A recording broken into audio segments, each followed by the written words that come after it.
This webinar was recorded in November 2024. You can find this and our other recordings at modernideasforbusiness.com.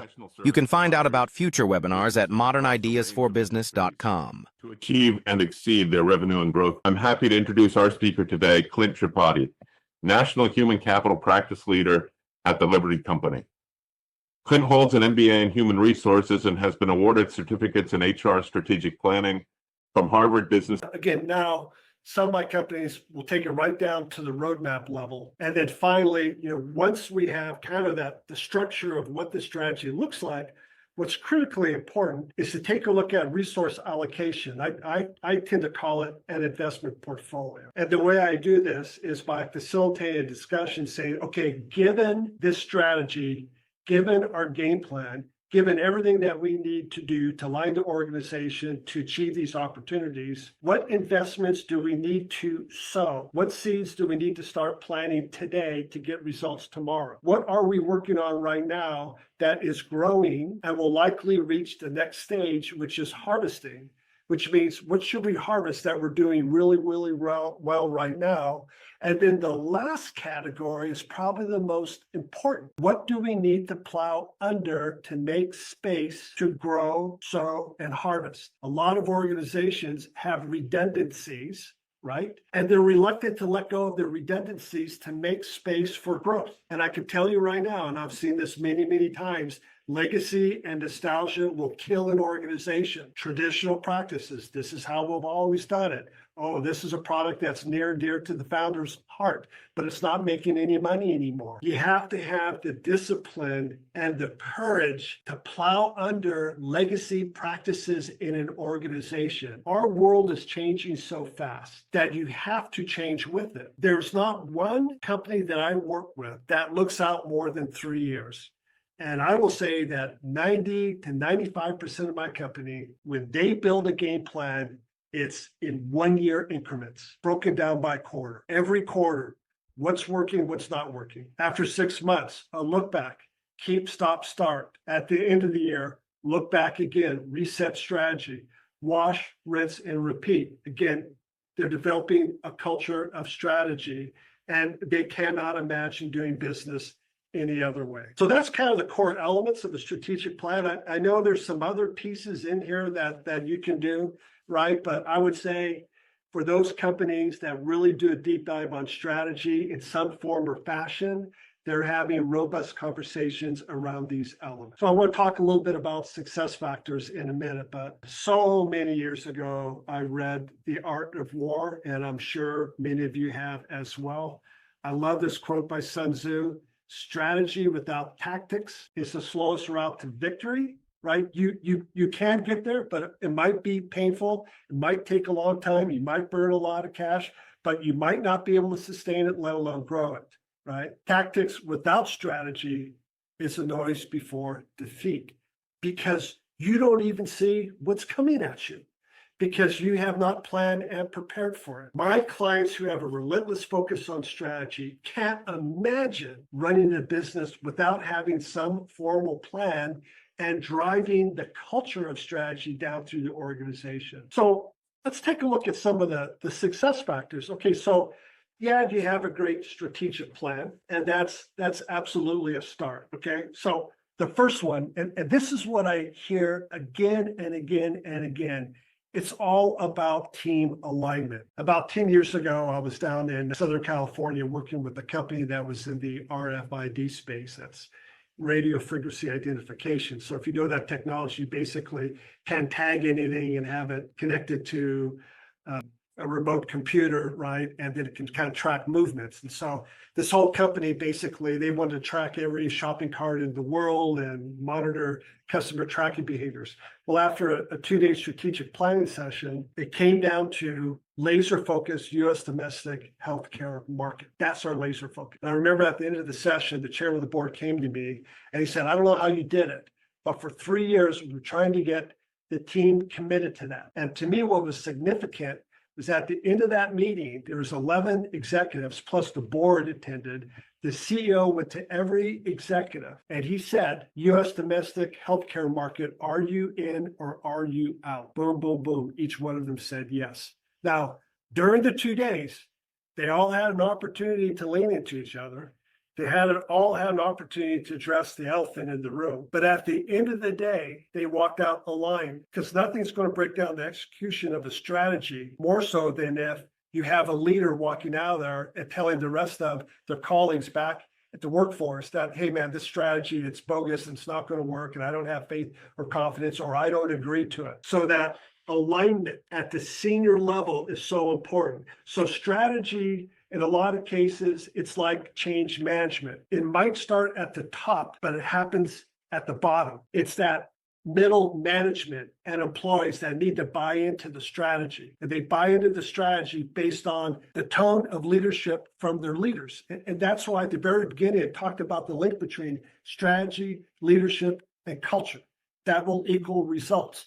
One lone rogue executive that dismisses the strategy will throw the alignment out of balance and create chaos within the company. And I'm sure a lot of us have seen that. So team alignment, it's huge. Even if at the end of the strategic planning session, people say, well, we kind of had a feeling this is where we should go, and this is obvious. Yeah, but everyone is aligned. Everyone agrees to it. And when you are bought into the development of the strategy, you're more apt to achieve it because, quote, it's your idea. It's the team's idea. It's not the strategic plan coming down from just the CEO. It's other people participating and buying into it. Cannot underscore the importance of team alignment. You've heard me use this term, and I use a lot, a relentless focus on strategy. This is the only way I could describe it, right? I wrote an article in Training Magazine back in May, and it was based on an encounter I had with the CEO. This is that woman that had launched 8 companies. And I asked her, I go, how are you doing on executing to the strategy? She goes, we're flowing. And I thought, whoa, that was a powerful response. Usually I hear my CEO say, like, well, we got these obstacles, I'm trying to get buy-in and, negative stuff. She goes, it's flowing. And I asked her, why is it flowing? She goes, because I never stop looking at the strategy. Strategy is what I do every single day. And strategy is just not the plan. Strategy is the development of my people. Strategy is to develop my culture. I develop my culture with intention. If you can align all those pieces, then in her words, the organization flows. And I think that is a really, really cool concept. The next one, again, I touched on again, no shiny objects, or at least if a shiny object presents itself, have an intellectual conversation about it, anchored back to the game plan. Is it accretive or is it not? Yes or no? Okay, then that should be your determination of whether you embrace this or not. Now, something might come out of the blue where all of a sudden, you're an acquisition target, or you can acquire another company that might not have been in the strategy. That's okay, that happens. But again, anchor back to the strategy. Does this make sense or not? And then adjust as required. Acceptance of interdependencies. This took me a while to understand the importance of this. And I was surprised that I've not thought about it earlier. So I have a lot of companies that are really good at setting their macro KPIs on their 3 to 5 opportunities. They do a beautiful job cascading down through the organization, specific goals, all written in beautiful, smart formats. But the one piece that is missing is forcing the cross-enterprise discussion around the interdependencies of one person's goals to another person's goals, right? So if sales has a goal to do X and they're dependent on marketing to develop content, then surely they need to be talking to marketing about content creation. Okay, that's kind of like at a higher level, but you'd be surprised in an organization where that conversation isn't forced. And you wonder why organizations have silos, because they don't have an appreciation of how their work is dependent on another organization's role. So driving a conversation and the acceptance of interdependencies, and maybe that means you need to adjust your goal. Well, that's fine. I'd rather have you adjust the goal early on than at the end of the year not achieving the goal because you never had the conversation on interdependencies. Smart goal implementation, right? Okay, 101 business, right? Set goals that are specific, measurable, attainable, relevant, and time bound. Take out any ambiguity on whether you achieve the goal or not. Management discipline, critically important. Executive maturity, to stay on the critical path, to look at what's working, what's not working, learning from the organization, and more importantly, taking the opportunity to change.